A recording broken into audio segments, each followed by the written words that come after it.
O primeiro passo para assumir o seu protagonismo na vida é se livrar deste tipo de mentalidade medíocre que sempre busca culpar terceiros por suas debilidades e assumir 100% das responsabilidades sobre o seu destino, entendendo que isso está sempre em suas mãos. Definitivamente, essa não é uma opção muito confortável, mas essa é a mentalidade que pode trazer para as suas mãos o protagonismo que você tanto deseja. Relaxa, não é tão ruim assim. Assumir que somos responsáveis por nossos fracassos também nos torna merecedores dos aplausos por todas as nossas conquistas. No final das contas, isso é uma excelente notícia, concorda? Mas Flávio, e o cara que nasceu na favela e é filho de presidiário, filho de mãe alcoólatra, que conviveu num ambiente absolutamente desfavorável para ser bem-sucedido? Em casos como esses? Bom, eu sempre respondo procurando definir em primeiro lugar o que é ser bem-sucedido. Vamos começar definindo primeiro o que não é ser bem-sucedido. Ser bem-sucedido não é ser rico, tampouco é ser famoso. Muita gente acha que ser bem-sucedido, que ter sucesso é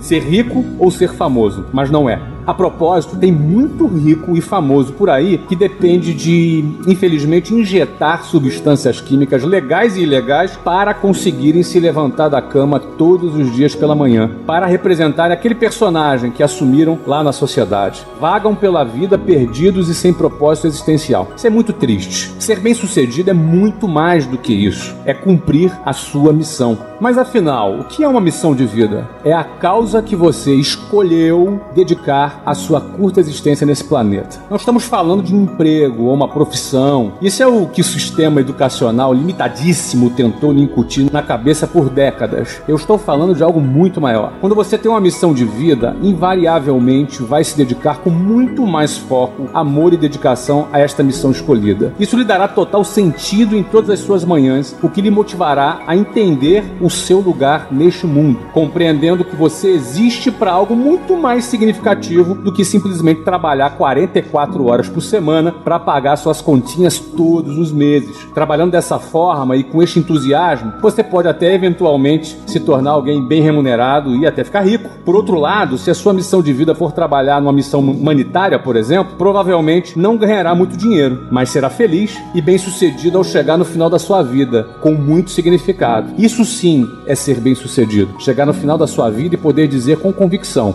combati um bom combate.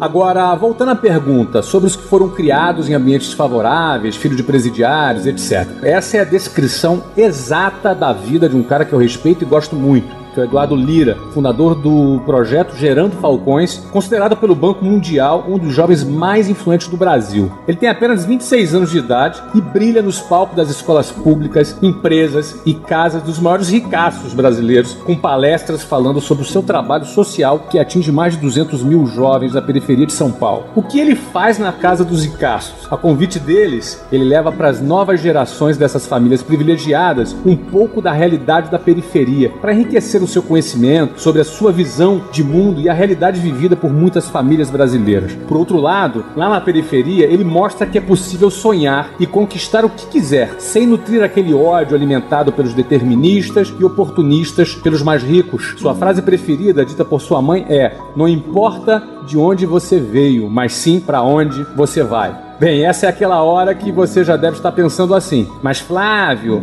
o Eduardo Lira é uma exceção. Sim, meu amigo, ele é uma exceção. Então, parabéns! Já começamos a descobrir um dos ingredientes muito importantes para o sucesso. Seja você também uma exceção.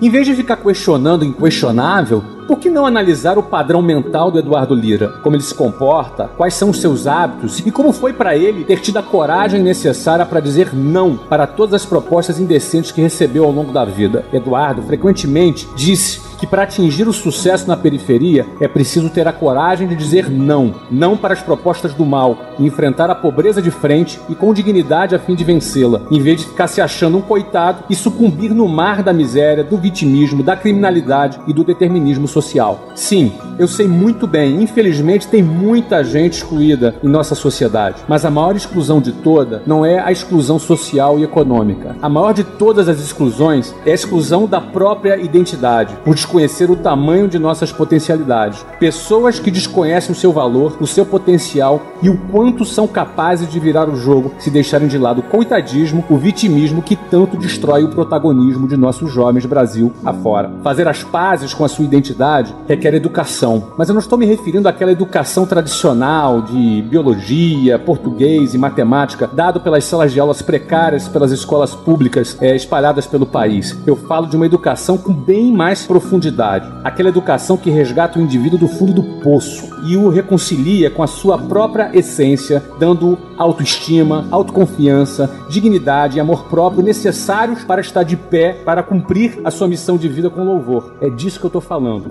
Outro patamar de educação.